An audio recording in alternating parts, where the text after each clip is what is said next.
Alright, so my first question today is, what was your motivation for coming out and voting today? It's election day. And secondly, what's the one thing you want to see improved, changed, or what's the one topic that you're concerned about moving forward in Montauk? There's the environment. You could start with every one of these political signs are made out of plastic. Would the real environmentalists please stand up? There aren't any. Thank you so much, sir. You're welcome. What was your motivation for coming out and voting today?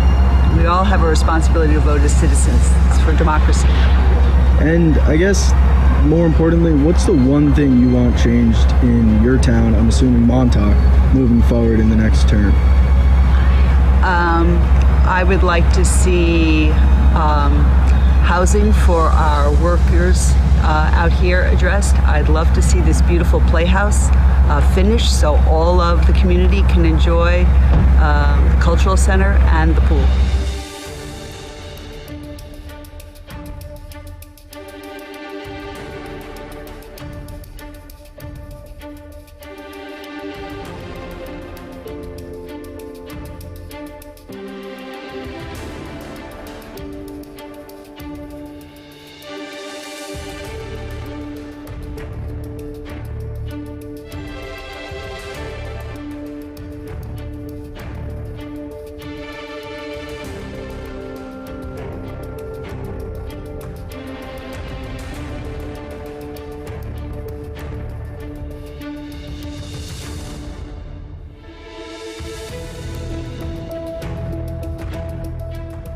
What was your motivation for coming out and voting today?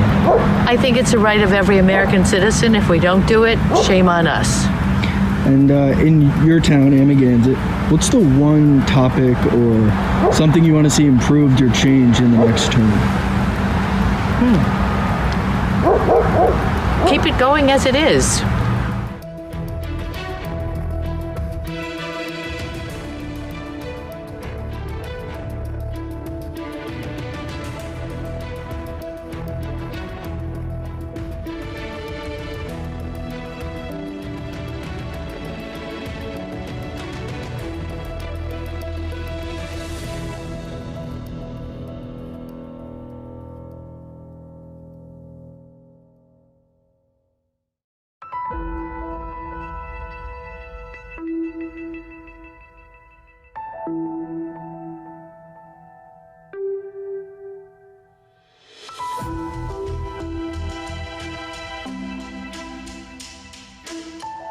First question, what was your motivation for coming out and voting today? Have to vote. Secondly, you're a voter in East Hampton. What's the one topic or something you want to see improved or changed in the next term? Beach access. Beach access. My first question is, what was your motivation for coming out and voting today? Partly because the town board has been fighting with each other, and I always vote. That's my duty. And one issue or topic or something you want to see changed moving forward in the next term? Not a lot. I think they've been doing okay. Anything specific that you want to see moving forward? I think maybe the low-income homes should be maybe a little bit better than what they're doing.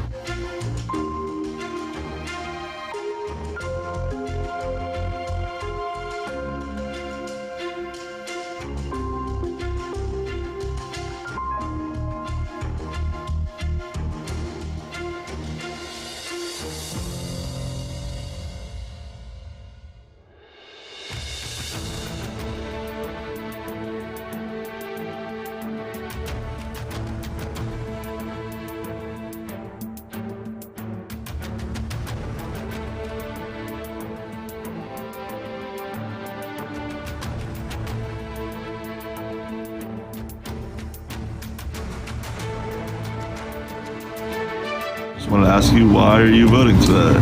I vote because I care to have the candidates that care about this community, especially the environmental aspect. What I'd love to see changed in the town is just more and more ability to possibly be in a sustainable grid that is including solar and including all our ways we can be a little more independent from big power companies. And also I love all the organic farms and any way the town can do more to help all this land become farmland again. So what's one reason why you voted? One reason why I voted would be probably because it's my right as an American citizen. Yeah, I think that's like one of the main reasons too. And what's one thing you hope to see change in this town by voting? Change in the town, I would say less, like, I don't want to say less governing, but more governing, less ruling. That's what I would say, you know, like letting the people kind of speak their minds and really listening to them. So that'd be cool.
May I ask you why you came out to vote today?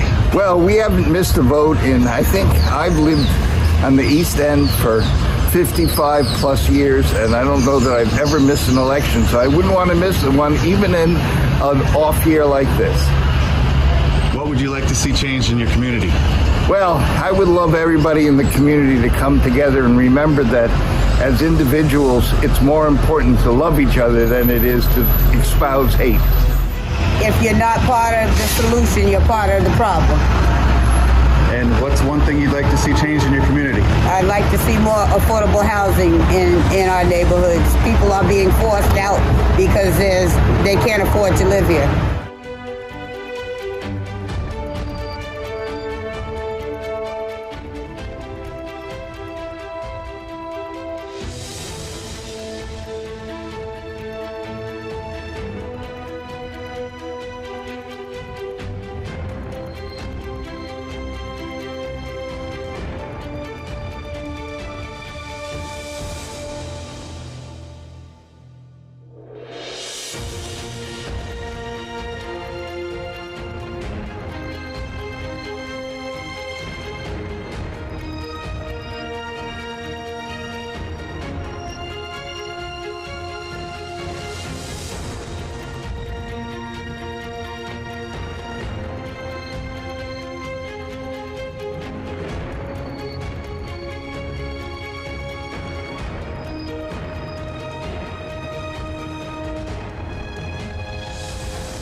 So what is your motivation for coming out today? Well, it's obviously our right to vote, our privilege to vote, and I'm hoping we can affect some change here in Southampton. And what is one thing you want changed in your town? I think most important right now to me is the highway supervisor. Candidate McArdle, I think has a robust agenda that I'd like to see get through.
Hey, I'm the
Hi, everybody. How are you? I'm Jason Nauer from LTV, and tonight you are watching Your Vote Matters. It's our live election coverage. It starts officially at 9 o'clock, and then from there, we're going to go from 9 to just about 10. That's when the polls are going to close, and we're going to have some of the election results coming in.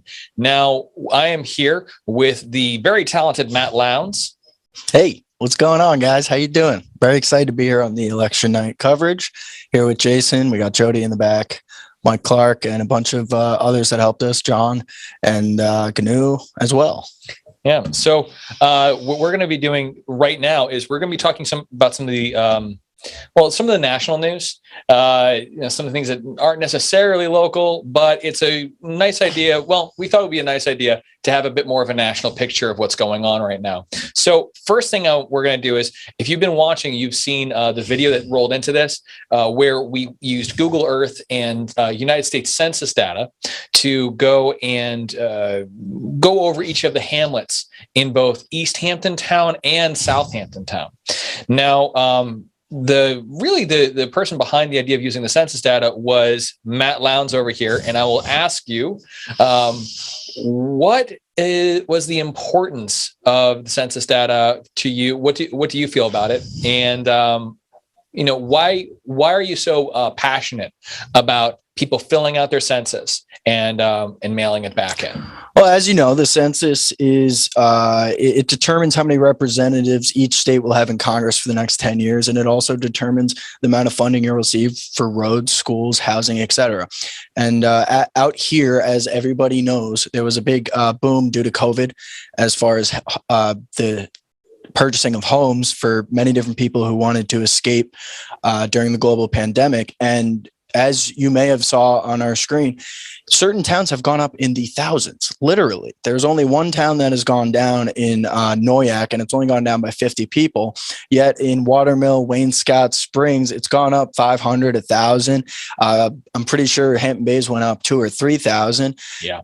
So to me, it's very important to know how many people live here for supply chain, for the amount of food that gets out here. That's part of the supply chain, but also EMS services. We need to know how many people are here so we can help everyone when we need to help them. Plus, you include the new cell service out here. How do we know how much we need if we don't know how many people out here? Yeah. And to me, it's very important to know that out here, it has only gone up. Yeah, and you bring up a good point. Now think about it like that. It's an official number. It's a number that it may very well not be completely accurate. Like the whole Noyak thing, I'm kind of questioning it, because I worked in Noyak for many years, and I could see a bunch of people whatever, you know what I mean? Or just choose not to fill it out. So 50 people seems a little negligible. But when you look at something like gigantic, like the leap in Hampton Bays or the leap in Watermill went up a huge amount. I was talking to Jody in the back, and almost 1,000. Almost 1,000 people. If you take if it's 4 people to a home, hypothetically, right?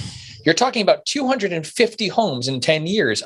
When I'm like that, so that didn't seem plausible. I'm like that's insane.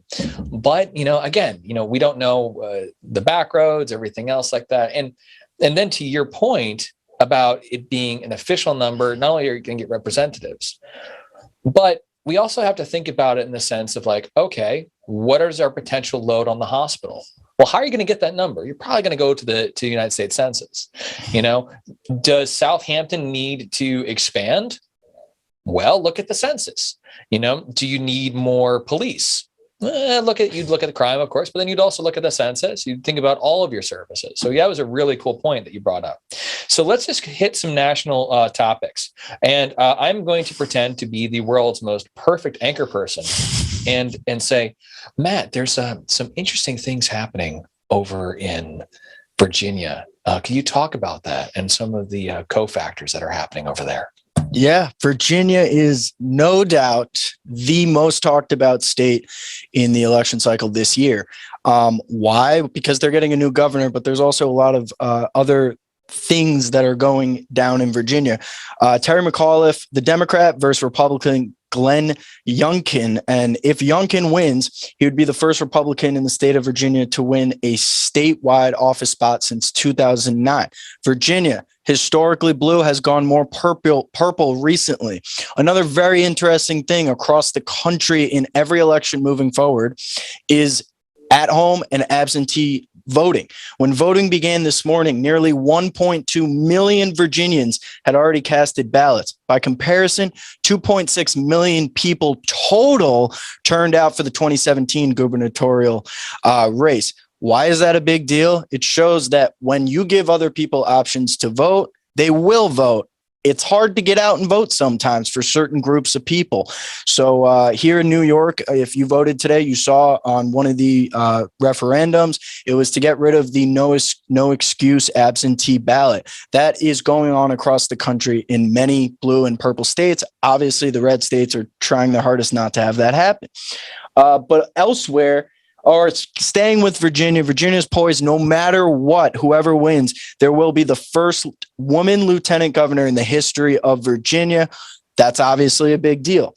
There's also mayoral races in New York City, Boston, Atlanta, Buffalo, Minneapolis, and more. And we also have a very interesting thing going on in Minneapolis. Well, why don't you go a little bit more in depth about that? That was pretty cool. It's very interesting. Interesting more than cool. Basically, what's going on in Minneapolis is on their ballot, they are voting on whether or not to keep their police department as it is or change it. And by change, I mean completely take it apart and build a new department called the Department of Public Safety. In North Minneapolis, they do not want it. Everywhere else, they generally do want it.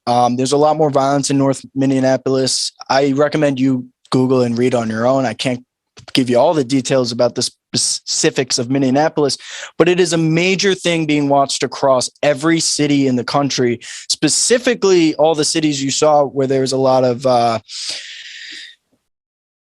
going on, shall we say, the last few years. Portland's paying attention aggressively. So is Atlanta, New York City. So we'll see what happens in Minneapolis. It could be a landmark vote tonight. It is such a different thing. I mean, on a personal note, I don't think it's, I'll say it. I would want to keep my police department and crack down on reforms. I mean, when people have been talking about, when the defund the police thing came up, right? Mm-hmm. And a lot of people, their point was, well, you should also have like you should have like a social worker there with you, or an EMT there with you, or something along those lines. Or if it's a mental health visit or personal health visit, like that I'm like, okay, that kind of makes sense to have it along with the police. Like, I don't know, man. There's a part of me that was like, I don't mind the investment of, if you're saying, okay, we're going to invest into the police department by adding extra safety measures, like by adding, okay, well, you're going to have either a body camera, you're going to have like a social worker there with you, something like that. But the idea of not having the police, I'm just like that, just completely, especially for a major city. It's not like it's 5 people in the woods in a commune. You know what I mean? Like, it's Minneapolis. Just to add some background, Minneapolis has had some of the only convicted police officers for crimes that they committed. Yeah. If you remember the Australian woman who was just visiting in Minneapolis, she got shot by police. He got convicted. Yeah. They are fed up as a city, but to your point, reform and changing completely are two different things. And it's a case study. This is going to, if this passes, it is going to be a case study for every other city across the country. Yeah, it's going to be. We do have enough time, I think, to quickly go over the New York State special gubernatorial election coming up. We got time. Because I don't even understand it. So I would like you to just explain to me a little bit about what's going on, about when exactly when this special election is happening. I know that Cuomo stepped down. We have Hochul now.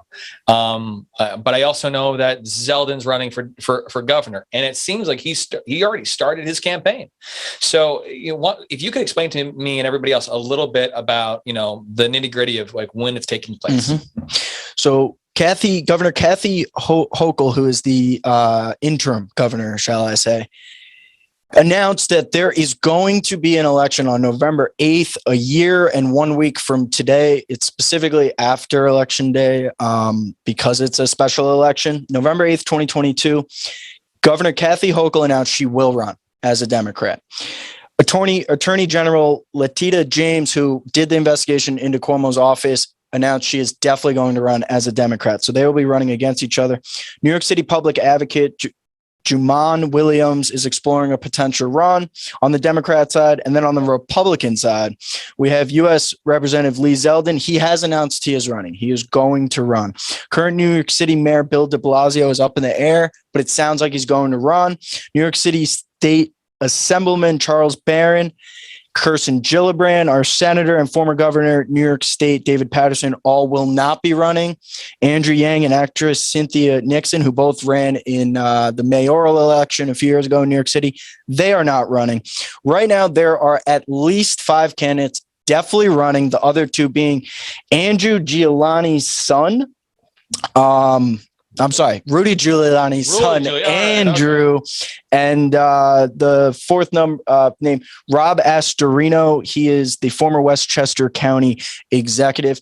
There's expecting to be a lot more people that are going to announce to run. It's going to be the biggest gubernatorial election and primaries in relative history for New York State, probably since after David Paterson the first time. So basically, the fact of the matter is, we are presumptively beginning this week starts the gubernatorial race a year and 1 week from today. All right. So funny story about David Paterson. Okay. Let me see I want to make absolutely sure, because I have a tendency to say the wrong person. Yep. David Paterson. So David Paterson was on one of our shows, Successful Philanthropy, with Gene Shafaroff. And I did not know this, but you can go look it up online. He can recite pi to, I think it's the 1000th degree of pi in his head. I mean, he's blind too, so it's not blindfolded. You know what I mean? He's just like, he's there. It's like the craziest thing. The real life of pi. Dude, yeah, I know, right? But like, I mean, people, have had mixed givings about him and his past and him as governor. But it was just impressive to see. It's like one of those like feats of strength where afterwards you look at it and you're like, all right, then. Now, quickly before we get off here, I am going to give you the updated results from the Virginia governor race, arguably the most watched race across this country. With 49% estimated votes via the New York Times, Glenn Youngkin, the Republican candidate, has 55.5% of the votes. But the biggest Democratic county, I believe they said it was Richmond, is the last poll to be reported. So normally in Virginia, there's a massive Democratic push of votes in every single race. So Virginia will not be announced within hours or days. They have already came out and said. Wow. And there's been some ballot issues in the state of New Jersey and other counties. Some counties in New Jersey are trying to expand voting by 90 minutes. So if you really want updates, go to New York Times, go to Twitter. They both have great election stuff. And hopefully you'll stay on and watch us at 9:00 and get all your local East Hampton, Southampton, and everywhere else local politics. And one last thing is that, again, the polls close at 9:00. If you're watching this and you're like, oh crap, that's today. You can still, possibly go out there and cast your vote. I hope you do. In the smaller local elections, your vote has so much power and sway that it's crazy. Like I remember, I think it was last year, Bridgehampton put their school budget out to vote, and it failed by two votes. And they had to go out. They tested it again. They went for it a second time, and they passed a second time. But just think about that for a second. 2 votes. Your vote matters. Your vote matters. Your vote matters. All right, everybody. We're going to go back to the pre-made stuff that we have. We will be again back here at 9:00. We're going to have Let's me make sure I have everyone's names completely right, because I, again, mispronounce things. We will have Arthur Malman and Stephen Schwartz on hosting the Group for Good Government. We've also invited a large group of people from all parts of the political spectrum. That was their idea, and they're bringing them on. And I just want to say thank you to everyone that's going to participate tonight, and also a big thank you to Group for Good Government for being just an awesome partner and just working on this with us. It was really great. All right. With that said, Jody, you can go cue the video again, and everybody, we'll see you at 9 o'clock. Thank you. Have a great night.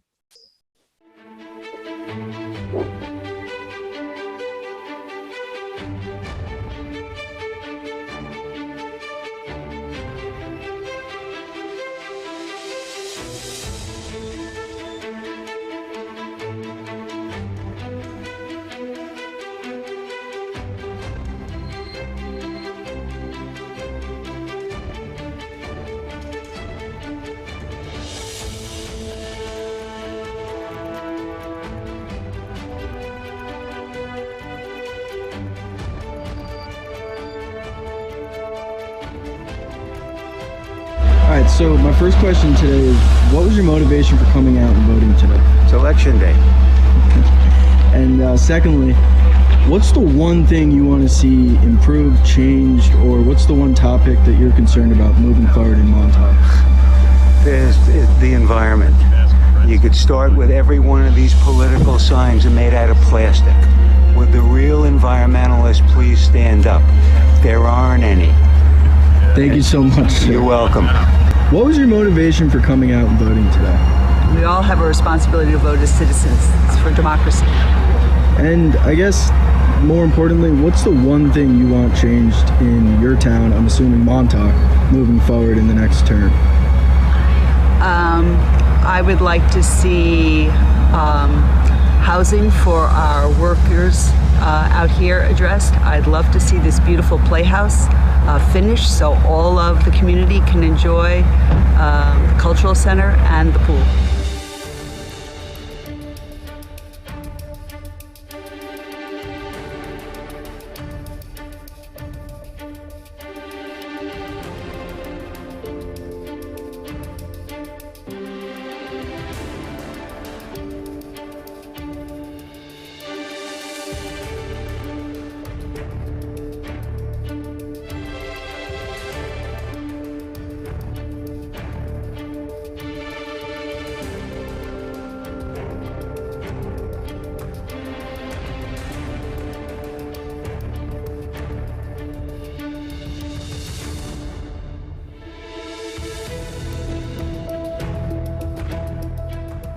What was your motivation for coming out and voting today?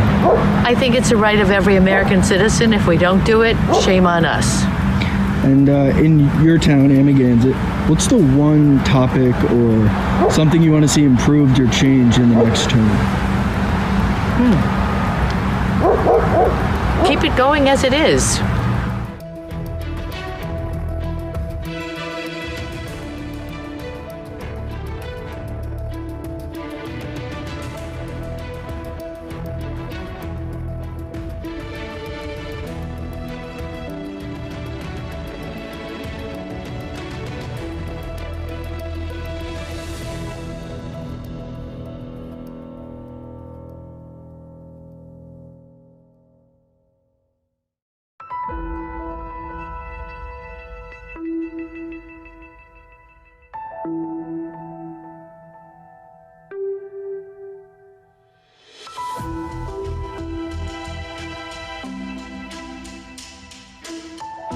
First question, what was your motivation for coming out and voting today? Have to vote.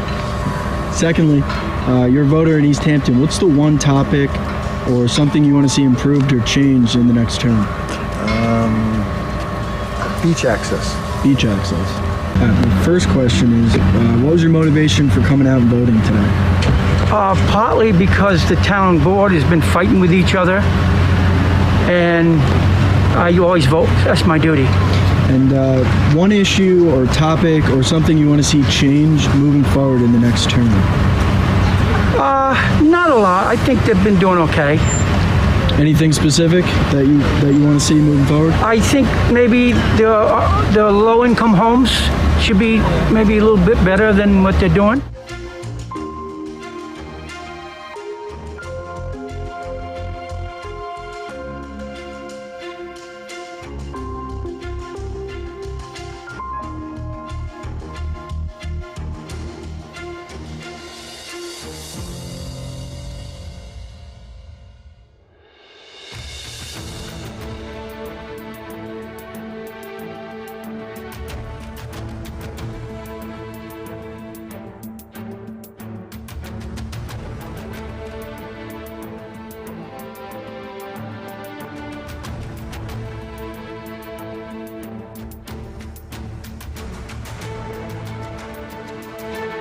Just want to ask you, why are you voting today? I vote because I care to have the candidates that care about this community, especially the environmental aspect. What I'd love to see changed in the town is just more and more ability to possibly be in a sustainable grid that is including solar and including all our ways we can be a little more independent from big power companies. And also I love all the organic farms and any way the town can do more to help all this land become farmland again. So what's one reason why you voted? One reason why I voted would be probably because it's my right as an American citizen. Yeah, I think that's like one of the main reasons too. And what's one thing you hope to see change in this town by voting? Change in the town, I would say less, like, I don't want to say less governing, but more governing, less ruling. That's what I would say, you know, like letting the people kind of speak their minds and really listening to them. So that'd be cool.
ask you why you came out to vote today. Well, we haven't missed a vote in, I think I've lived on the East End for 55 plus years, and I don't know that I've ever missed an election, so I wouldn't want to miss one even in an off year like this. What would you like to see changed in your community? Well, I would love everybody in the community to come together and remember that as individuals, it's more important to love each other than it is to espouse hate.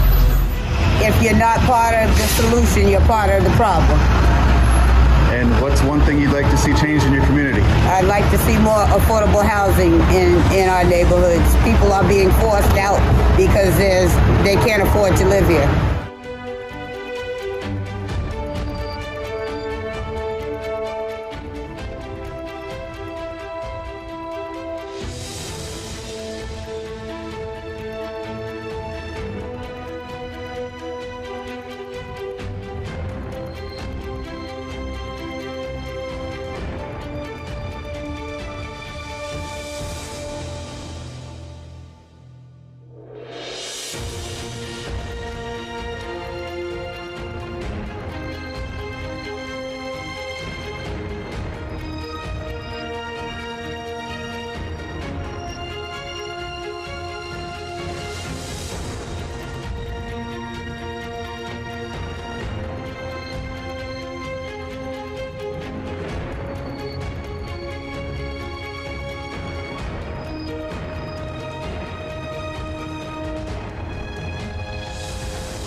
So what is your motivation for coming out today?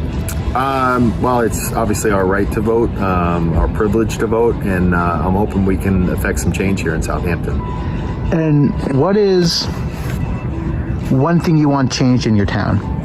I think most important right now to me is the highway supervisor. Candidate McArdle, I think has a robust agenda that I'd like to see get through.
right, so my first question today is, what was your motivation for coming out and voting today? It's election day. And secondly, what's the one thing you want to see improved, changed, or what's the one topic that you're concerned about moving forward in Montauk? There's the environment. You could start with every one of these political signs are made out of plastic. Would the real environmentalists please stand up? There aren't any. Thank you so much, sir. You're welcome. What was your motivation for coming out and voting today? We all have a responsibility to vote as citizens. It's for democracy. And I guess, more importantly, what's the one thing you want changed in your town, I'm assuming Montauk, moving forward in the next term? I would like to see housing for our workers out here addressed. I'd love to see this beautiful playhouse finished so all of the community can enjoy the cultural center and the pool.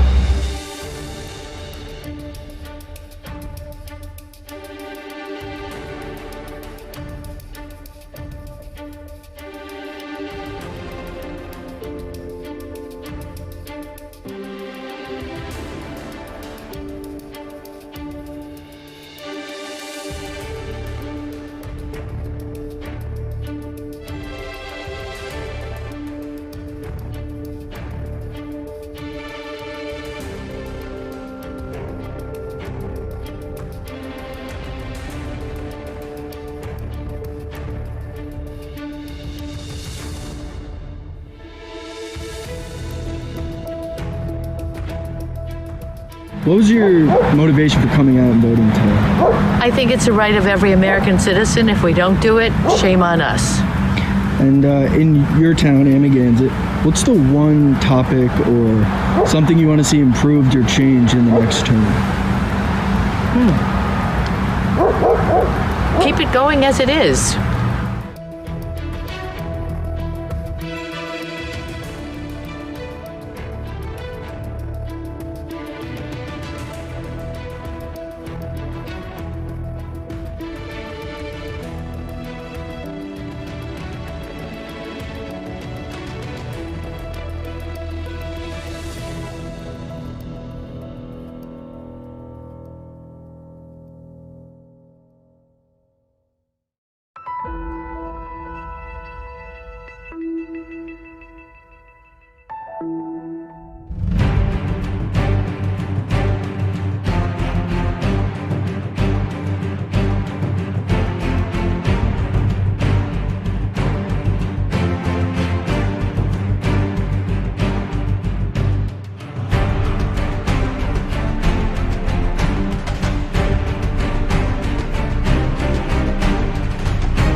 Good evening, everyone. My name is Stephen Schwartz, and I am part of the executive committee of the East Hampton Group for Good Government. That may be an entity that's new to you in Southampton, but not new to the people of East Hampton. We're at least 12 years old.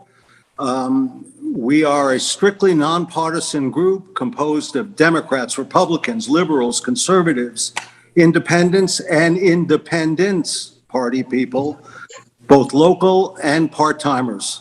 We were founded in response to the sorry state of finances in East Hampton some 13 years ago, and to the rampant incivility and disrespect for people that was shown in the newspaper or letters and in public meetings.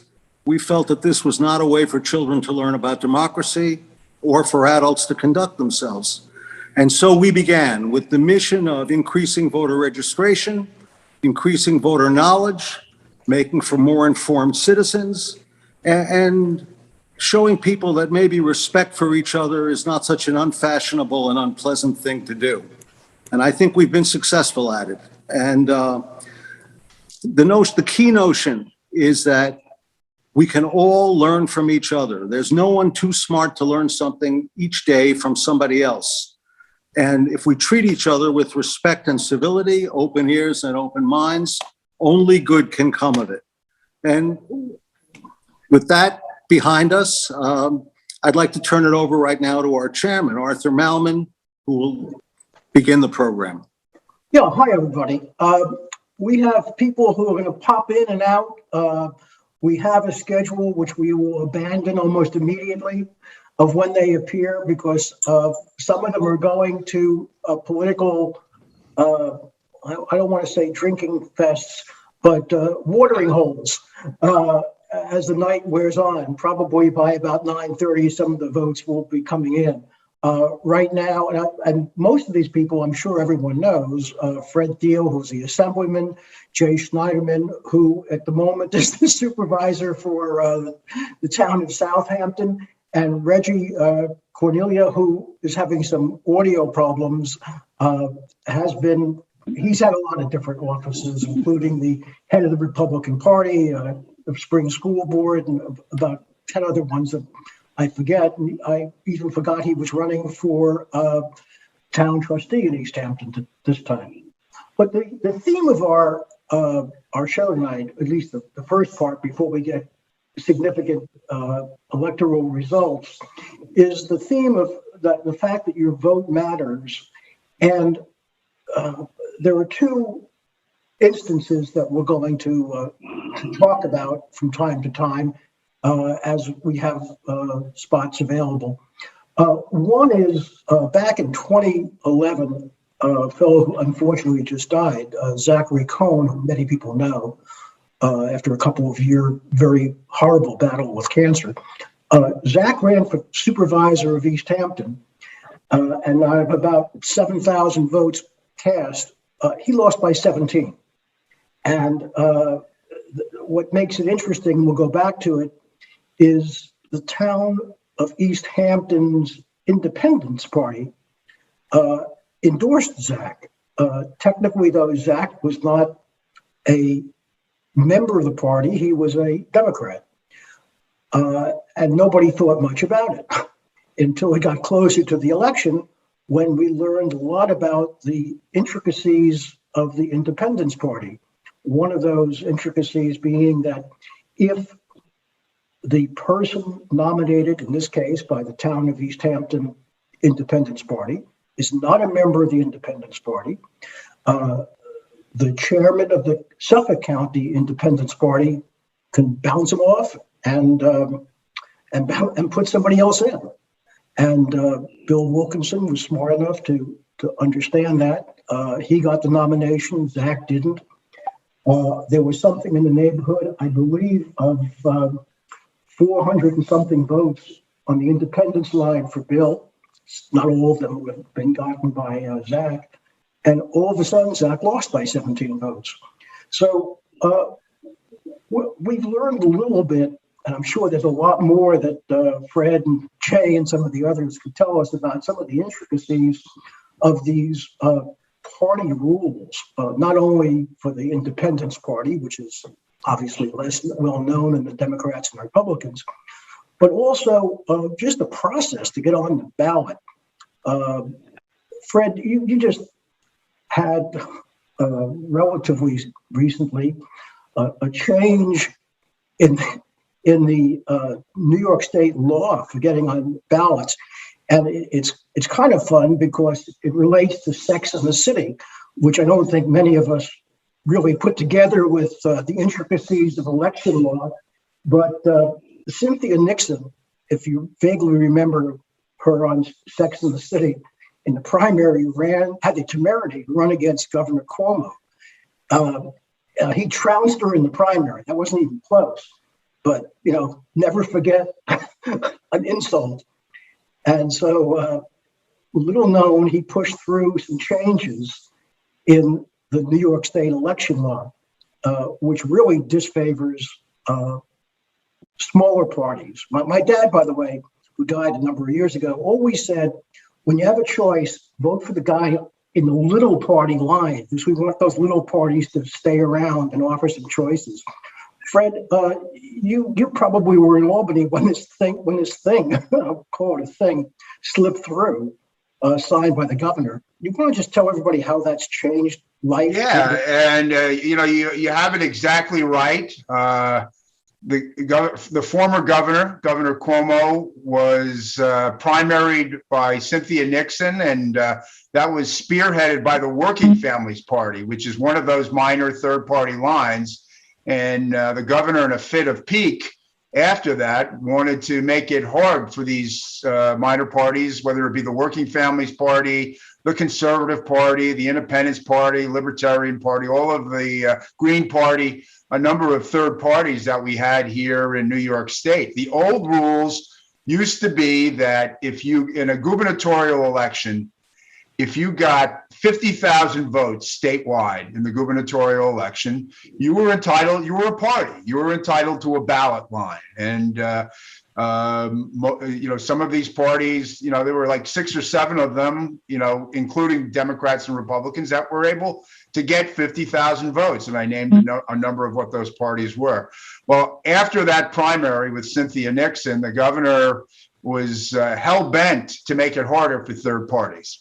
And they were going to they would talk about outlawing cross endorsements, things of that nature. But there was some feeling that might be unconstitutional. So what he did, basically, and he stuck it in the budget, because if it had been done as freestanding legislation, it probably wouldn't have passed. But he stuck it in the budget, where instead of 50,000, you needed to get either 130,000 or 5% of the gubernatorial vote, whichever was greater. And I shouldn't say just the gubernatorial vote. You used to just have to qualify as a party every 4 years in the gubernatorial vote. Now you have to qualify every 2 years in the presidential vote cycle, and then in the gubernatorial cycle. So that was what was in effect in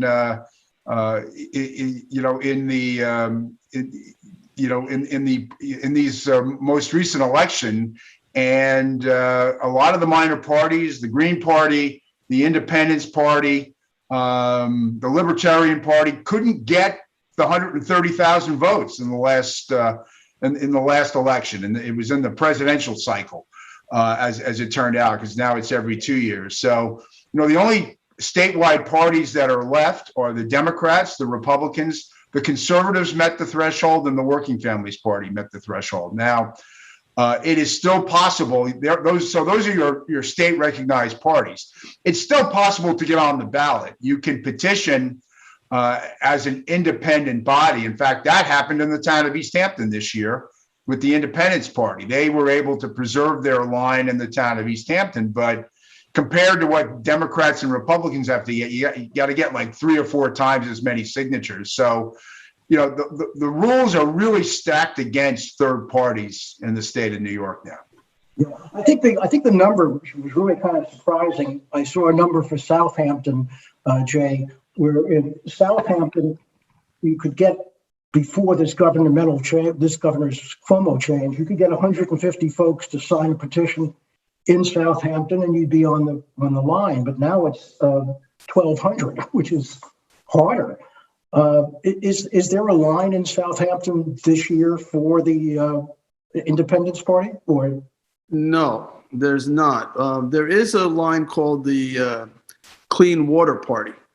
Mm-hmm. And we did petition to create that line, though it was more than 150 signatures. I think during the year before, they had reduced the numbers because during the pandemic, sort of the height of the pandemic, they really knocked it down. But because it was so hard for people to go door to door, and potentially dangerous for people to go door to door trying to get these signatures. So it would have been a super spreader type of event. So we this year, the numbers, it wasn't easy. It was hundreds and hundreds of signatures, but we were able to create another line, and it's largely because the Democrats candidate, quite often end up on the Working Families line through a cross endorsement, and the Republican candidates usually end up on the Conservative Party.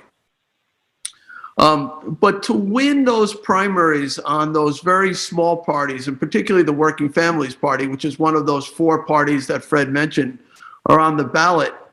In a typical Working Families primary, you might only have like 20 people voting it, maybe 30 people voting, a very small number of people. and that will take the line.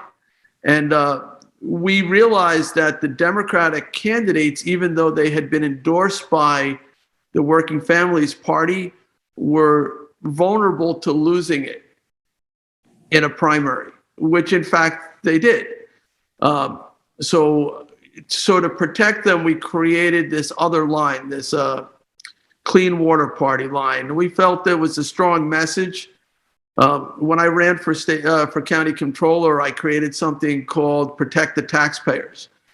So you try to create a line that means something to people, has a message, so that if you're Republican or Democrat, and you want people who aren't affiliated with that party to vote for you, you want to give them another place to go. And some Republicans aren't comfortable voting on the Democratic line. Some Democrats aren't comfortable voting on the Republican line.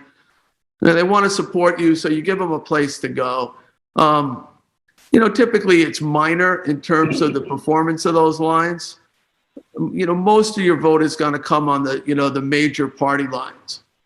But we see that the Conservative Party actually does pretty well out here. So, you could see 12, 15, or 15% of the vote coming in on the Conservative line. And about when the I line, and Fred probably has the numbers better, but when the Independence Party line was on the ballot, it was probably about half of that in terms of performance.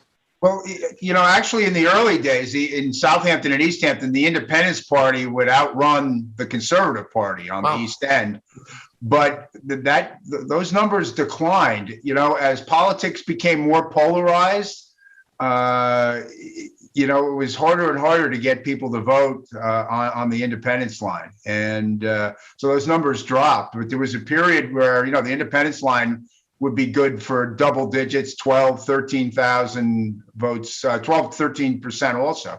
It felt for a while, Fred, like we had a growing party there. I was a member of the I Party, the Independence Party. Fred, Anna Throne Holtz was a member of the party. So we had some pretty high-profile elected officials who affiliated as I's. And, more and more people were registering, it seemed, as I's. So it did have a big impact out here. And, it's a lot of these local issues, it's hard to define them as Republican or Democrat. Everybody wants safe streets and good parks and clean water. They're not really Republican, Democrat type of issues. When you get to the national level and you have those, very different platforms in terms of foreign policy or social issues, but locally, most people agree on what's important. Keep taxes down, clean up the drinking water in the bays, protect the open spaces. Most people agree. Jay, Fred, apropos of what you said, I just have the East Hampton ballot, and pretty much every Republican is on the Conservative line, except for this fellow who's running for sheriff. The Conservative Party endorsed Errol Toulon rather than Bill Romano. Do you have any knowledge of what happened there, or why that happened? Or? Well, I'm also on both lines, the Democratic and the Conservative Party line. And I look at it in terms of, my fiscal conservative record, in terms of managing taxpayer dollars and keeping taxes low. I think socially I wouldn't fare so well with the Conservative Party because I tend to be progressive on most of those issues. Errol Toulon, by securing the Conservative Party line, made him virtually impossible to beat. So a Democrat with conservative backing puts you over 50% typically.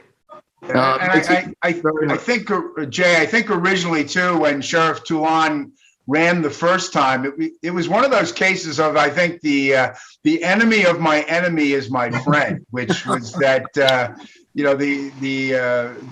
was some internal goings on in the Conservative Party, and and the prior sheriff, and this alliance formed with the Democrats and the Conservatives on the sheriff to get rid of the incumbent sheriff, as I recall. Yep, that's a good point. Well, we had Manny Villar, who just joined us, I guess, and he looks like he's either outside someplace or no, actually, he's on the street. No, nobody's going to let Manny into their building. I think. Yeah, hi, how are you? I'm over here at the Republican post-election event. Soon-to-be legislature Dominic Thorne, say hi. How you doing, guys? Okay. And we're here. I'm actually here in Patchogue, and our Republican candidates are in Montauk at the Muse. So if anybody would like to go down and join us down there, please do. Well, Arthur, if I could, I while we have so many current and former supervisors and leaders and Fred. By the way, the guy who just got on, it's not really a beat. Larry Cantwell, and he was a supervisor too. So we have lots. That's what I'm referring to. But actually, I've been on for I've been on for a while too. I am the green space with the phone in it. Which I have once again proved that I am still in the Stone Age when it comes to these things. And there's a second benefit to not being able to see me. I just had implant surgery, and I look like one of the chipmunks. So it's just as well you can't see me. I don't know what the hell's wrong with my iPad here, but I can't get in there. So you've had I'm doing you a favor by not being visible. You've had so many offices, Reggie, and so many different positions. Everybody knows who you are. But I didn't know you were 631. I didn't know you were phone. What I started down was in reviewing for tonight's show. We watched the debate of the council candidates in Southampton, and one of the things that came up was the new Peconic Bay housing finance. The law that would justify and allow a 0.5% tax on transfers. I don't know what the details will be, but Jay has pointed out that many of the issues are embraced by all the parties. And one of the problems that we hear constantly in East Hampton, and I'm sure it exists in Southampton, is affordable housing. And while we've got all you guys on, it would seem to me that that's something that should be talked about. And the possible impact of this new law. I can start with that. And basically, it adds a 0.5% to the 2% transfer tax, but dedicates it for affordable housing. But at the same time, it increases the current exemption on the transfer tax from $250,000 to $400,000. So when you net it all out, basically for real estate transfers under $1 million, people would actually pay less, but then on the high end, people are going to pay more. It's estimated that for the 5 towns, this would generate about 20 to 25 million a year for affordable housing. And it's the whole gamut of things that towns could do. Whether it could be utilized for first-time home buyers, financial assistance, new housing for rentals, for homeowners, employee housing, public-private partnerships, basically a broad cross-section. I think, a potential game changer for affordable housing. Now, the state legislation's been adopted. The governor signed it. But now the ball shifts to the towns. It has to be implemented. And each town will have to prepare a community housing plan to demonstrate to the public how they would use the money. So they'll have to adopt a plan. They'll have to adopt a local law. And then ultimately, the voters, probably a year from tonight, the voters, just like with the Community Preservation Fund, will have to vote to approve it. So the state legislation's been adopted. It's simply an authorization. And now the towns over the next year will take the steps to implement it. But in the last analysis, it's the voters in each town which will decide whether or not they want to implement this program, because it's all subject to a mandatory referendum. Yeah, I mean, even though, Fred just said about 25 million, what we learned with the CPF is you could really magnify that by borrowing in the public markets against future anticipated revenues, which was done in the early days of the CPF to really kickstart that program. So that is a possibility there. Yeah, you can do the same thing here. You could front load it and, undertake, just as, a lot of open space was purchased in the beginning with the CPF. You can bond against this revenue stream, and if it's enacted, it would be in effect until 2050. So you're right. You don't have to wait. You can, borrow literally, you were talking about affordable housing. It's like, it would be the same as as a mortgage. You'd build the housing now and then you'd pay off the debt off over time. Exactly. And at a time when interest rates are still as low as they are, it's not a bad time to do that. Manny is here and he's been, unusually quiet. There's one thing that Manny brought up a couple of years ago, which I wonder if it's still true. And that is that the wages that employees get from the town of Southampton tend to be higher than the wages get in East Hampton, with the result that we in East Hampton we very often lose people to Southampton. And the other point Manny brought up, I guess there's a lot of background noise, Manny, so it's unfair. No, I can hear you, Arthur. So here in the end, we have to be realistic about East Hampton. We have an affordability problem, but it's not because there's not enough employment. There's plenty of employment, but the employment that's available out there does not generate the hourly rate, the wage that's needed for employees to be able to afford homes. I mean, look, make $100,000 a year. Your spouse makes $100,000 a year. You would think at $200,000 a year, you could afford a house. Well, you can if the houses cost $7, $8, $9, $1 million, $900,000, $1 million. So we really have to look at what is the root cause of the drive up of the real estate market, which is great for everybody that owns real estate, great for me, great for all of us that are on this call, but not so great for my kids. So we have to look at what drove up the real estate market, and then we have to look at other areas that are similarly situated. I could think of Nantucket for one. And what did they do in those communities to create the kind of economic environment that's going to generate income for our community that lives here locally? More and more people are commuting to the East End. It's not because there's more and more work. They're commuting because less and less people can afford to live here. We're still filling basically the same amount of jobs. We've just displaced our workforce from being a local workforce to a commuter workforce that's coming from the West End where it's much more affordable. So that's something that we need to look at. And until we want to have a realistic discussion to really look at the root at creating those economic opportunities. You know what? We're going to be with the dog chasing the tail. We're going to be going around in circles, trying to build affordable houses here and affordable houses here in areas that people can't afford to live. Because regardless of whether they got an affordable house or not, or a discount mortgage, they still can't afford the groceries. They still can't afford the gas. They still can't afford everything else that goes into driving up the cost of living on the East End. Manny, it was kind of interesting because the hour before we started the 8 to 9 hour, Matt from LTV showed some of the recordings he made of people today who were voting on the East End.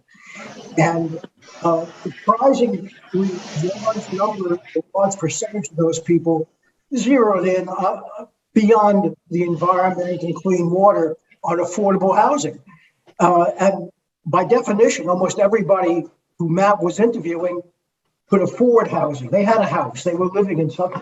But they were very concerned about affordable housing for others. And I was just startled, honestly, by the percentage of people who are now beginning to, or not now, but have been focusing on this thing.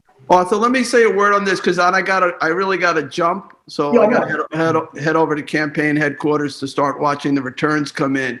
First of all, I hope that Assemblyman Thiel's legislation passes next year. I hope it's as successful in generating affordable housing opportunities as it has been in terms of preserving our open spaces and farmland. That'll be a great success. You know, affordable housing is a complicated issue in terms of the ballot. Everybody knows we need it. People seem to get afraid when you start to create a lot of affordable housing opportunities. They don't seem to want it anywhere near where they live. So you do often see political opposition. I've seen it through the years as we start naming certain plots of land for housing development. So it's one of those issues that is not as politically popular as some of these other things like cleaning up the water or keeping taxes low. But everybody knows in the abstract we need it, but when you get into the specifics, it just seems to be very divisive as an issue. And it's going to be a real challenge. And East Hampton's got problems. Southampton has problems too. Manny was saying, you know, that employees in East Hampton for the government end up coming to Southampton, but we lose them to Brookhaven because of the traffic. They're paying more, less hours, and a lot less traffic. So we have the same issues. Maybe a few more opportunities for housing in the town of Southampton, but it's a problem everywhere as real estate values go through the roof and wages don't. So, but I really appreciate you guys having this forum. I'm not new to the Group for Good Government. I've appeared before you before as a legislator. It sounds like you guys are branching out, heading for Southampton. So, welcome West, and thank you for having me on. Yeah, we're going to get cowboy hats and boots when we go west. We fit in with the population. Yeah? Arthur, let's bring Larry into the discussion and let's get his take on this housing issue. Well, I mean, you know, in some respects, East Hampton has actually led in building affordable housing when you compare it to most of the other towns on the East End. I mean, it started with providing affordable lots and apartments and single-family homes, 40 years ago. The pace hasn't kept up with the demand, obviously, and again, it's a crisis here. I don't know how. If you try to look at it on a macroeconomic basis, I mean, what are the start allowing people to subdivide their lots and create more lots throughout the the community's not going to support that. I mean, the economic engine of the community, does to an extent drive up wages and salaries. It's harder and harder for employers to get employees. And so, I think the most important way to try to deal with this really is, for the government to be involved in building housing of various kinds, apartments, single-family homes, and otherwise, that can be subsidized to the extent that people can afford it. And, congratulations to Assemblyman Thiel for having the foresight to use the very successful transfer tax program that preserved thousands and thousands of acres throughout town, throughout the East End. And now have a vehicle for using a portion of those funds or, a new portion, to help build housing here for people that live in the community. Larry, can it pass? Yes. Can it pass in East Hampton? Absolutely. Absolutely, it can pass. It's going to require an effort. I mean, I think the town is going to have a responsibility to come up with a rational plan. And I think the Fred was right in developing legislation that requires that each town come up with a plan so that that plan can be presented to the public as to how those funds are going to be used, how many units of housing can be built over what period of time, a real coherent strategy so people understand how this money is going to be used over a period of time, how many units of housing are going to be built. I think it would pass overwhelmingly in East Hampton. if such a plan is put together and structured in a rational way. Larry, Steve and I actually listened to or watched the League of Women Voters debate among the candidates for Southampton Town Council. And they spent a good deal of time talking about this. One was accessory apartments, either for grandma's helpers or grandma's initial funds in grandma's house or a little house on grandma's lot. And then they also got into, besides cluster housing, the idea, which I thought was intriguing, of subsidizing purchases of existing smaller houses with shared appreciation mortgages being taken back by the town.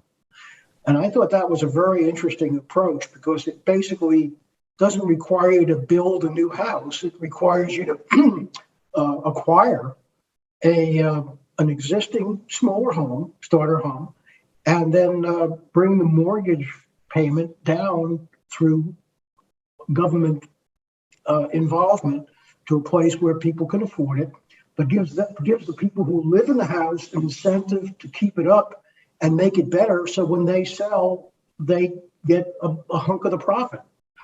So it was a very interesting approach because, I think if you drive around East Hampton and you go down your block or my block or Manny's block, he doesn't want to see cluster housing in the middle, next door to him. But if the house that's already there just has a different person living there and they get a little help to live there, it's sort of like Section 8 housing in Manhattan, which was very successful. At least I thought it was, because it mixed people of different incomes into apartment units. And there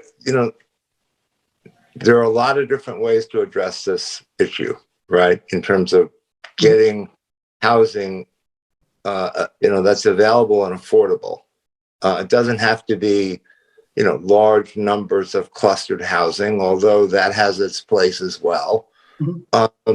It could certainly be single family homes. That has an important part of this. It could be single family homes that are built with an accessory apartment. Mm-hmm.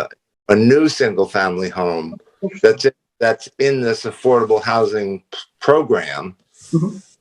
that is built with an accessory apartment as part of it. I mean, the town allows accessory apartments now. Any one of us can put up an accessory apartment. And unfortunately, for whatever reason, that program is not really being utilized much, frankly. But, you've got to have a comprehensive way of approaching this. And I think it's the town's responsibility to come up with that plan. And this new legislation is going to require that they do that. And it's something that everybody's going to have an opportunity to look at before, a vote is taken next November. Fred, does it have to be approved by Albany? We did our part already. We passed the authorizing legislation. It's really going to be up to the towns now. And, just to kind of comment on some of the points that were made is that, it's going to be a mix of different tools here. And I think, building some new housing, that's great. Providing, some assistance for accessory apartments. But, Arthur, I think you hit the nail on the head. We have to make the existing housing stock more affordable by subsidizing it. And one way to do that is, as you say, shared appreciation. I think if I'm not a town supervisor anymore, but if I was putting one of these plans together, I'd be putting a lot of the money into a program like that to help first-time home buyers and be able to afford existing housing stock. Because unfortunately, what has caused the housing crisis on the East End isn't going to go away anytime soon, which is basically our real estate market on the East End has always been directly linked to what's going on Wall Street. And you're seeing record profits on Wall Street. You're seeing interest rates that are just hovering above zero. Basically, mortgage rates are still, I think they're still in the twos. And then with the pandemic and some of the other things that have been going on in New York City, those who want to buy a house out here that from outside the area can outcompete local folks. So we need to do something that's going to, level the playing field a little bit. And I think this fund is the tool that's going to help them do that. Well, getting back to the election a minute before we lose Manny, who I guess is probably getting thirsty out there. And Manny, the GGG and the League of Women Voters both had debates, and we were a little disappointed that we couldn't get any of the Republican candidates for town board to participate. And there was one guy came up to me. I'm sure you know who he is, and he was very. The candidates ran their own campaign, and they did what they thought was what was in the best interest of having their voices heard in the fairest forum. That was equally beneficial. Campaigns every campaign is unique.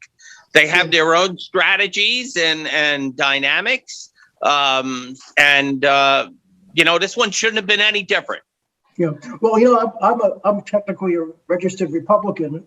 I still get all your mail. So, but I would think that this year, hello, gentlemen. This is Jason now from LTV. Quick, just update. Sorry to interrupt, but we do have numbers. Districts are reporting in. I was wondering if you guys would like to cut to the numbers a little bit. Sure, let's do that. Okay, thank you. Again, I apologize for interrupting, but I just wanted to let you guys know as soon as I possibly could.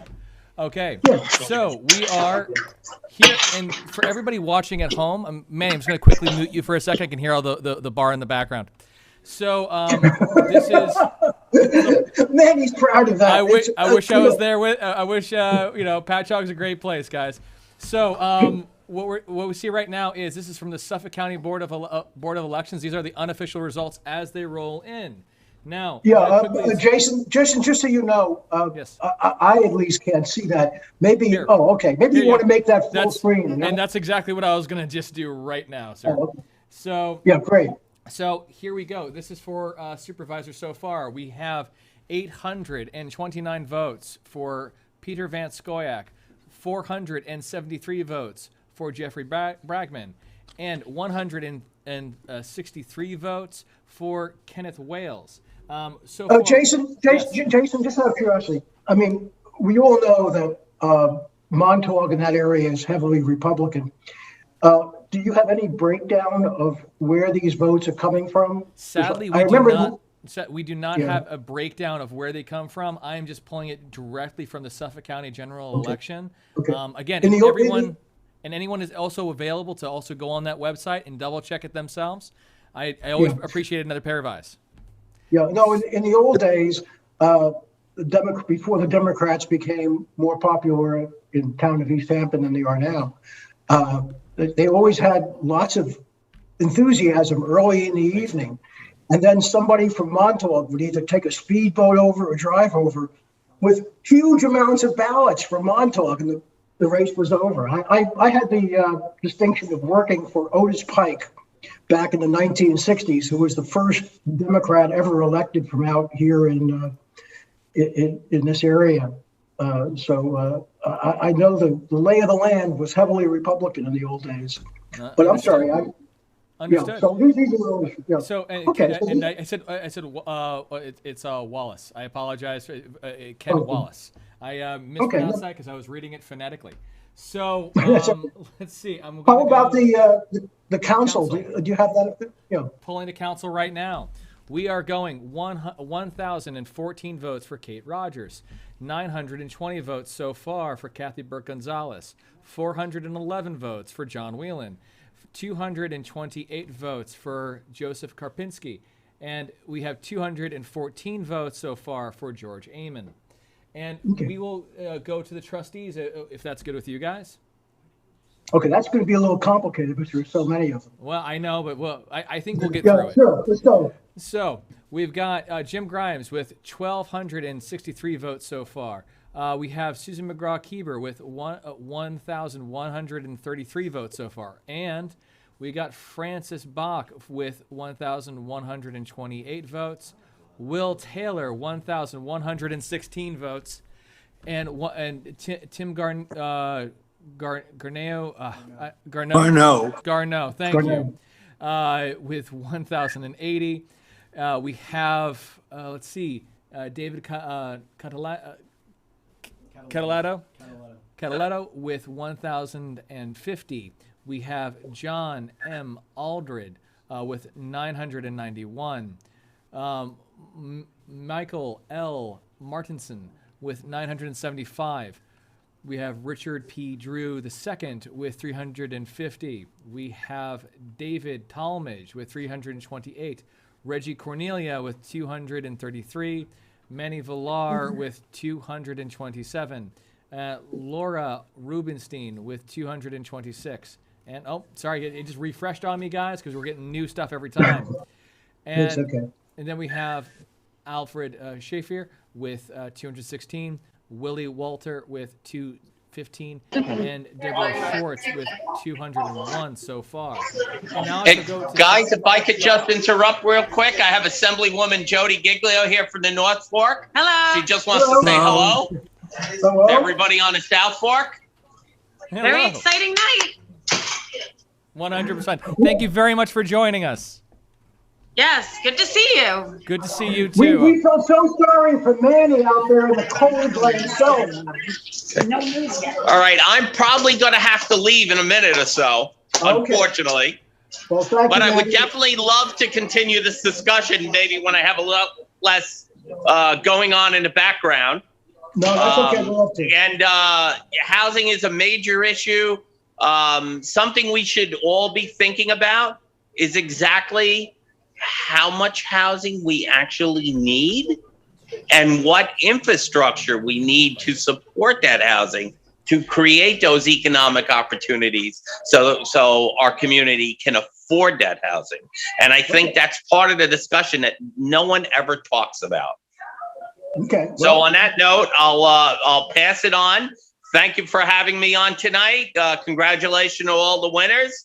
And we will find out shortly what the final numbers are. Thank you. Okay. Thank you, Manny. Yeah, thanks. All right, and now I shall cut over to the Southampton numbers. We just got the Southampton numbers in as well. Thank you very much. So, and we are going in a surprising turn of events. Jay has taken lead over himself. And let's see what else we've got going on. So, now I'm going to go to the town council. All right. So we have for Tommy John Scavone 1,000. Oh, wow. And we've been updated again. It is 1,841 votes so far for Tommy John Scavone. We have 1,774 votes for Robin Long, 1,468 votes for Cynthia McNamara. We have 1,265 votes for Ann Thomas, and 2 people have written in. So then we go for trustees. We have Bill Peel with 2,923 votes. Ann E. Welker with 1,866. Martha F. Riker Jr. With 1,702. We have William S. Peckham with 1,687. And let's scroll down a little bit. We also have Andrew J. Brosnan with 1,655. Edward J. Warner Jr. with 1,497. Scott M. Horowitz with 1,490. William H. Parish with 1,374. Robert D. Savage with 1,278. We also have contested, in Southampton, we also have a contested town justice race as well. So we're looking at Adam B. Grossman with 1,745 votes. Barbara L. Wilson with 1,612. Shari P. Oster with 1,564. Patrick J. Gunn with 1,382. And then we also have this was actually one of our people talked about this. Man on the street today he was interested in about the superintendent of highways. Let's see if I can get that up. We have Thomas F. Neely with 1,889, Charles G. McArdle with 1,385. And yeah, it's been updated. Let's see if there's anything with the town clerk. Town clerk was uncontested. Town justice we already went over. Council we've already went over. Trustee we've already went over. And with that, gentlemen, I will go hand it right back over to you. Jason, before you leave, what proportion of the vote is in? Hey, let me say something about this one. And that what you're seeing in Southampton and East Hampton, overwhelmingly what's in these totals right now is the early vote. Yes. And the early vote is overwhelmingly Democratic. So, for example, I think there's only 5 districts of same-day voting in Southampton, and there's 0 in East Hampton. It's all early voting.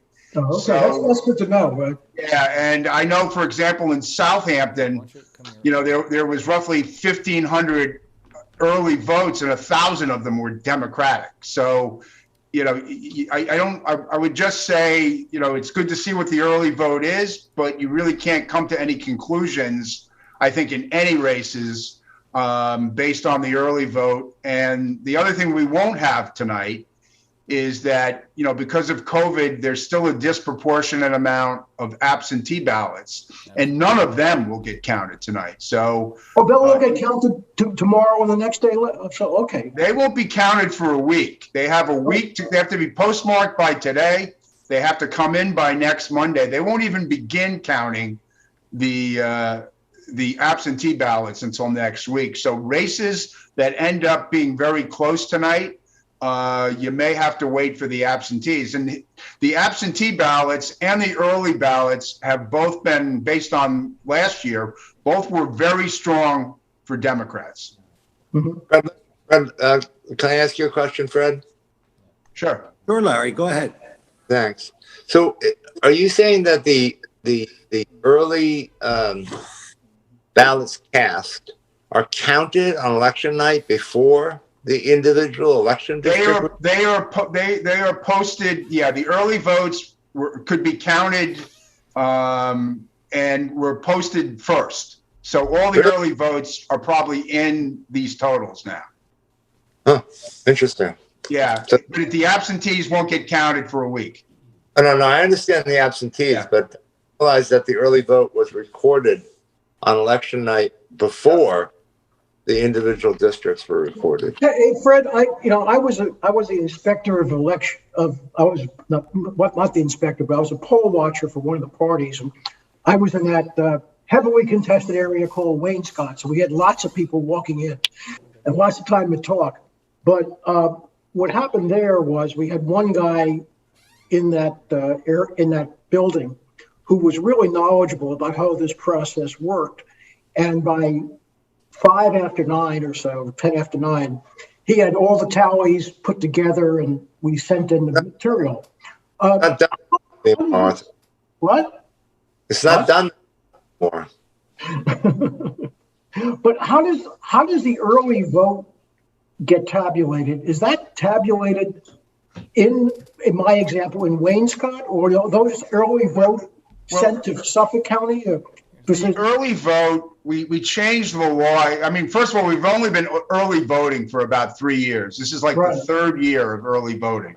Mm-hmm. And because of, the delays last year, we changed the law. So the early votes can be counted on election day. They cannot be posted, obviously, until after 9 o'clock.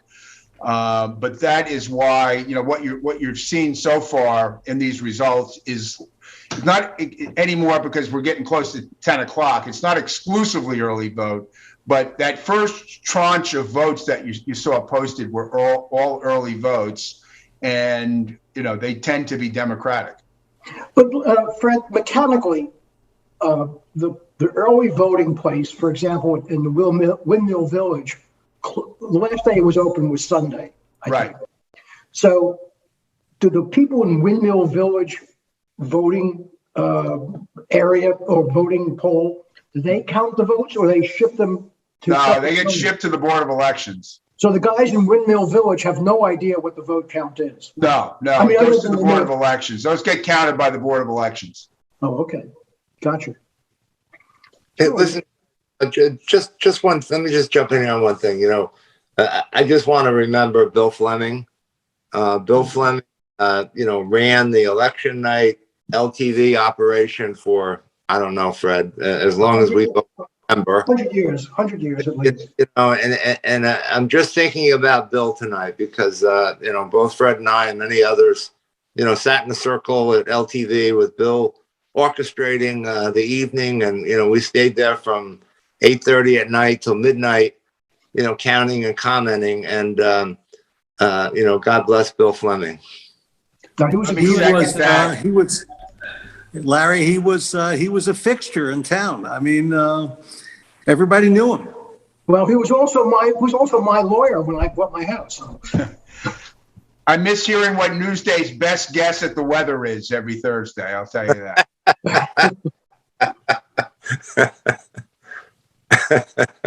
You know what's interesting though, Fred, if these and Larry, in these very early vote totals, you know, obviously we're concerned, is people who didn't have one of the two major parties line really didn't. It's very, very difficult for them to pull off an election win. I'm thinking of Rick True for trustee, for example, well-known guy who's been around for a long time. You may agree with him or not agree with him, but his name was pretty is pretty well known, and it could change. But you know, that's a good example, I think. One other thing, Fred, and maybe Larry, you know this.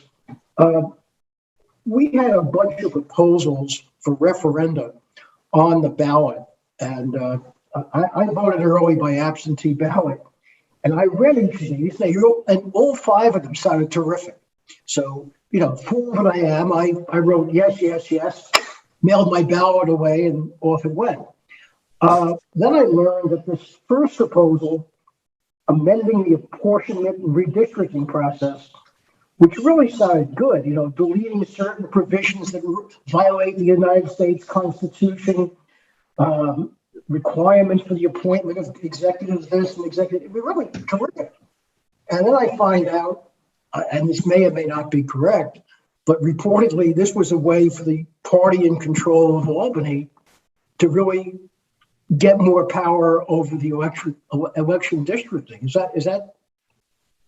I think that's a pretty fair assessment of what that amendment does. Okay. When the Independent Redistricting Commission was first created, you know, many years ago, this is the first time that, but it was passed like back in 2014. It was a compromise because you may recall that the Republicans controlled the state Senate. Right. So there was a balance to that proposal. And then when Democrats not only took control of both houses of the state legislature, but by 2/3 majorities in both houses, this amendment, in my opinion, minimizes the role of the minority party as part of the redistricting process. That's what it does. There's some other things that are in it that you mentioned that are all good things. Freezing the number of state senators is 63, getting rid of some unconstitutional provisions with regard of counting the whole number of people and things of that nature. But the heart of that amendment really is to minimize the role of the minority party in redistricting. Funny question, Fred, but who writes these little synopsises? I mean, you know, whenever I worked in Congress, and I remember the thing we had to do was find a great name for whatever horrible thing we wanted to do. So, you know, it was the Mother Injustice Act and the Apple Pie Act, and then Yeah, well, the State Board of Elections writes the proposition with the assistance of the Attorney General on state propositions. If it's a county, town, or village propositions, it's the clerk with the assistance of the local municipal attorney that writes them. And You know, you're right. I remember when the casino proposition came up, which was, Governor Cuomo had put forward at that time. When you read the proposition about allowing casino gaming, you would have sworn it was also going to cure the common cold and provide us with longer lasting light bulbs. I mean, it was just, they're written in a way that sometimes, it's a fine line because, there are cases where proposition language, they can be challenged in court also. Oh, they can? I didn't know that. Okay. Yeah. But this, as I said, I had already sent in my ballot and I couldn't get it back from the mailman or whatever it was. But, it was, I'm sorry Manny's not here, but what I was about to talk to him about was there's a very active, very generous guy in town to Republicans. And he was just personally annoyed and did not vote Republican, although he has huge signs for every Republican on the face of the earth. Because he didn't think the Republican candidates for town board in East Hampton came out and participated enough. So it was very interesting. At least I thought. Let me make a comment about that, okay? If you don't mind. I mean, easy for me to say, a lifelong Democrat, but still having had the experience of many years in government and politics and getting involved in government and running for office when it was just the opposite. When I ran in the mid 70s, it was a 3-to-1 Republican advantage in registration in East Hampton, and now it's flipped. But honestly, and this is not a criticism of Manny or anyone individually. The truth of the matter is, the Republican Party is not participating, and they have not really been participating for a number of years now. And and if I were a Republican, I'd be concerned about that, because if you just look at this East Hampton town election, in my view, there's really only one race on the ballot in East Hampton, and that's for supervisor, where you have essentially two Democrats running, one on the Independence Party, one on the Democratic Party, and a Republican. An opportunity for a Republican to win the supervisorship in the town of East Hampton, because the Democratic vote's probably going to be split somewhat, split significantly. And yet, they're really not, they're not participating in this election. I mean, it's really a total effort on their part. And, it's a shame. I mean, it's really too bad, because, I think it was a lot of people get their hair up when, you talk about the East Hampton Star or David Rattray. But I mean, I remember him talking, a few years ago about the once proud Republican Party in East Hampton. I mean, ran the show. And an awful lot of good Republican officials were elected by them who served the community well.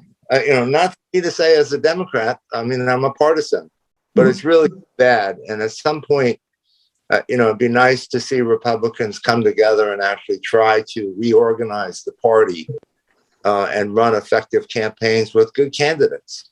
Larry, were you supervisor when Fred Overton was on the board? Yes. Because he was the last Republican. And I thought, and again, forget that I'm a registered Republican or whatever. My wife's a registered Democrat, so we balance off. I just thought he was a very productive, very just a guy with a different angle on some things, but always I think added to the board. I don't know how you felt working with Fred. Maybe he was different, but at least from the outside looking in, I know he sometimes didn't agree with things, but made his point without rancor, really. Fred did a really good job. He was the town clerk for many years, and then with the town board, he served well. I consider Fred a very good friend of mine. We would disagree, but we did it with respect. And we work together on many, many things because we both felt strongly about a lot of similar issues. And Fred's a fine example of a Republican who served this community with distinction and did it well. Yeah. Well, I remember one time the GGG, and I'm not sure we did it this year, but we kept on asking the same question about when we're going to have the reassessment, which hasn't happened, of course, forever in East Hampton. And I remember everybody raised their hand and said, I am for reassessing, but not yet. We have to have more study. We have to have more money, blah, blah, blah, blah. Basically kicking the can down the road. And Fred raised his hand and said, I probably will lose the election, but I used to be the town assessor, and I know how terrible this system is. And I think we should reassess right now. Yeah, and, that's a hot potato, Larry. I think Coolidge was president the last time East Hampton Town reassessed. So that was Coolidge's father. But I think that may be well overdue. But Arthur, it reminds me of our departed friend Zach Cohn, and Zach, of course, analyzed the situation as he would analyze all situations. And I remember being at a meeting with him, and he gave us all these illustrations, I guess from actual tax bills, right, that he had identified of people that you would think are overpaying on their taxes. And the classic example that he gave was an 83-year-old woman who lived in a house in which she was paying, I think, $3,000 property taxes. And the house, if it were reassessed, her taxes might go up to $11,000 or $9,000. And she simply couldn't afford that difference. And Zach made the point that it's just not a black and white, simple situation. And there are situations that would be created by a reassessment. And I'm not an apologist for reassessment or against reassessment. But like Zach always forced me to look at multiple sides of the issue. And he also did it, by the way, on the Community Preservation Fund. I was very much in favor of that. I saw what it had done in Nantucket and the preservation that was achieved. I mean, an incredibly wonderful thing. And then Zach sent me about 100 pages of law review articles and studies from Vermont and God knows where, in which he said, well, it has some bad effects also. It increases the price of land, and that hurts affordable housing. And he said, so there's sort of a choice that has to be made sometimes between preservation and pricing people out of the market. I'm oversimplifying the hundreds of pages that Zach, had sent me. You got the short version, Steve. I printed out 1,200 pages, I think. I very rarely push the print button when Zach sent something. And he's going to be sorely missed because he was one of the few people in town who had the gumption, the skill set to really, drive through these numbers. I mean, and understand what was happening. Fred, is there any thought by anybody in Albany about changing the way assessments work so that, for example, let's take Steve's example of the lady who's in her 80s. And, underneath her house has become quite valuable, where you could do something that maybe sounds ridiculous. Maybe I'm just making this as an example. Whereas in a town like East Hampton, you'd set up your tax system so that the first $800,000 of fair market value, you pay $1.50 or nothing. And then after that, you do pay a reasonable rate. But again, if you're older, you get that phase then over 20 years or there's got to be some ways to make this thing work Well, I mean, there's a number of things that are in place. I mean, that's what the STAR program and the enhanced STAR program were supposed to be about. You've got senior citizen property tax exemptions, but again, with the values you have out here, some states have a homestead exemption for their primary residents. And, certainly there are things that can be done. I mean, some of them, as I say, STAR, that's what STAR was about. That's what, some of the property tax exemptions are about.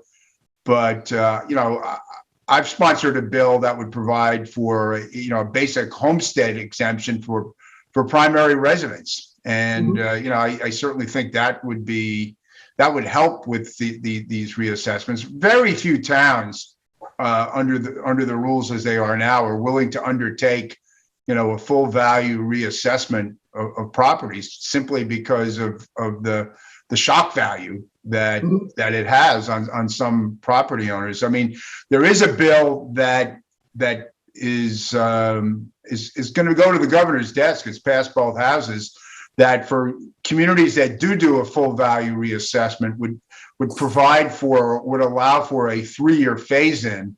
So I'm not sure 3 years is long enough to phase in these changes, but it's something, Yeah. When you talk about a homestead exemption, again, I'm looking at East Hampton, which is unusual. What kind of number for fair market value would come under the homestead exemption? Would it be? Well, you'd have to provide for it in the legislation. You would basically knock off a certain portion of the assessed value. What would be meaningful for a first-time home buyer? I mean, for a primary resident, I mean, you'd have to come up with what the right number is, and it's going to be a different number in Southampton than it would be in Southold or it would be in Brookhaven. So, I think, some sort of proportion of what the median value is, to make it meaningful in each town, which, again, the South Fork itself is a separate and distinct real estate market from anything else on Long Island. Yeah, making it a percentage of the median home value makes sense, because you've got some place like in Sullivan County in Monticello, you can buy a house for picking up the tax bill, basically. Yeah. And in East Hampton, you really can't buy something for less than $800,000, $700,000. So it's the starter home or the home for the you really want to. My problem has always been, we've priced out the guy who's going to be the volunteer fireman, who's going to coach Little League and do all the things we want him to do. Yeah, but the thing, Arthur, I think is that, look, I guess, we always want to direct issues towards, an entity or a person, but as Fred said, the sheer economic force overwhelmed East Hampton. The sheer financial wherewithal of people who wanted to be out here. Yeah, it's enormous. Created a situation where, most local people who worked here couldn't compete, can't compete against it. And that, newsflash, that's not going to change, unless there's a real turnaround in the way people perceive, this community and, whether or not they want to be here. We are working class people that you're talking about simply cannot compete against, the money that's coming from people who are, extraordinarily wealthy. And that's why we have to do, that's why this housing fund, you need to help subsidize housing for those folks if you're going to keep them here. And by the way, those forces were just accelerated by the pandemic. I mean, absolutely, yeah. Literally the Community Preservation Fund, and this reflects real estate activity, obviously. I mean, more than doubled from 2021 over 2020. I mean, literally houses were, any house that went on the market would get bidded up, above the asking price. And, again, how do local families compete with that? When people are coming out from the city and, bidding up the prices of housing. I mean, you're right. I mean, the median price of a house in East Hampton and Southampton was, before the pandemic was about 800,000 or 900,000. It was already high. That's well over $1 million now. Well over. Yeah. I mean, it sounds funny to suggest that under a homestead, you might get the first $1 million or 900,000 exempt, but that may be the way to proceed on this thing. Yeah. But the whole, that kind of the tax, the truth is the level of property taxation in East Hampton, regardless of what school district you're in, is not what's stopping people from being able to afford a home. Mm-hmm. We can help people or maybe who already own a home, and as Fred said, or you used the example, and a person that's been in the same home for many, many years, started out with a low assessed value, and their assessed value hasn't changed. Okay, right. They're getting a better deal, but they're still paying spring school taxes. Let's say if their house is in spring, it's really not the property. Look, I think everything you can do to help someone afford a place to live in our community is a positive step towards that goal. But the primary issue is not the property taxes; it's the value of the real estate. Yeah. Is there any possibility in New York, Fred, to be able to just reassess when somebody sells a house? I mean, take the example that Steve used of grandma who's living in this house and really can't afford to see her taxes go up, but she sells her modest house to I don't want to say a hedge fund guy, but a pretty wealthy guy who gives her $2 million, and the house is assessed for $100,000, and he or she benefits by that to the detriment of other people with modest means. Well, when you only reassess on sale, you run into constitutional issues because my house is worth. My house is worth $800,000. Your house is worth $800,000, and you resell and I don't. And the mere act of we're going to be treated differently. There's an equal protection argument there, which is why all of the and quite frankly, and Larry could probably speak to this, but East Hampton town has been lucky that nobody's brought that lawsuit. I mean, because it's sort of obvious that somebody's going to bring it. By the way, you guys probably know this. If you ask 10 people across the spectrum, the answer would be, of course, the houses are reassessed on sale because people just assume they are, but they're obviously not. Well, they actually were at one time, and this probably goes back, I want to say 15 years or more. The town did reassess houses based on a resale price, but that was determined in court, and not necessarily in a litigation against the town, but it was determined to be, as Fred said, unconstitutional, and they had to stop doing it. I mean, the theory was, eventually they'll get caught up if they keep doing that, but that was against the law. Well, why should we be bothered by the law? I mean, there's no reason to do that. Well, look, I think we want to thank you guys for being with us and with us for a long time here. And I think both of you guys have really done a tremendous amount for at least my view of what East Hampton is and will be. So thank you very much. And thanks for giving us some of the ins and outs of some of this political stuff. And a lot of people don't understand how some of these parties and petitions and so forth make a difference about who you can vote for. He's gonna end. I mean, he's got it, but he's gonna end. I guess the dogs are barking, telling us to quit. Thanks a lot, guys. All right, thank you. Have a good night. Right. Thank you both.